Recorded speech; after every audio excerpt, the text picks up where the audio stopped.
வணக்கம் நண்பர்களே, நான் தான் உங்க விவசாயி. இப்போ வந்து பனவிதைய ஆண் பெண் பனவிதை எப்படி நடணும்னு தான் சொல்ல போறோம். வாங்க, ஃபர்ஸ்ட் 3 குழியை தோண்டிக்கலாம்.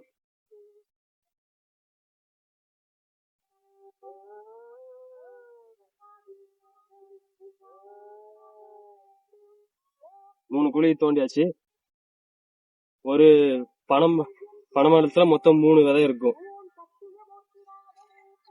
3 பனைமரத்தையும் இப்படி தனித்தனியா பிரிச்சுக்கணும். ஒரு பனைமரம் வந்து இப்படியும், இன்னொரு பனைமரம் வந்து இப்படியும் இந்த கருப்பு கலர் தெரியுற மாதிரி வைக்கணும். இன்னொரு பனைமரத்தையும் இப்படி வைக்கணும். இங்க வந்து காமி தப்பி அங்கே நின்றுட்டு. ஏன் இந்த பக்கம் திருப்பி வைக்கணும்னு சொல்றேன்னா, இந்த பக்கம் திருப்பி வச்சா பெண் பனைன்னு சொல்லுவாங்க, இந்த பக்கம் திருப்பி வச்சா இந்த கருப்பு கலர்ல பக்கத்துல திருப்பி வச்சா ஆண் பனைன்னு சொல்லுவாங்க.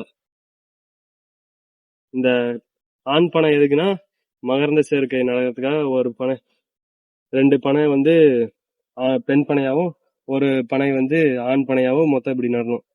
ஒண்ணு இப்படி பனைமரம் அந்த எல்லோ கலர் சைடும், இன்னொன்னு வந்து பிளாக் கலர் சைடும், மொத்தம் 3 நடணும். இப்படிதான் பனைமரம் நடணும்.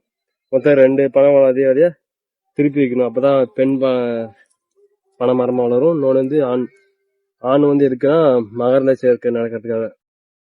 இந்த வீடியோ யூஸ்ஃபுல்லா இருந்தா சப்ஸ்கிரைப் பண்ணிக்கோங்க. பாய்.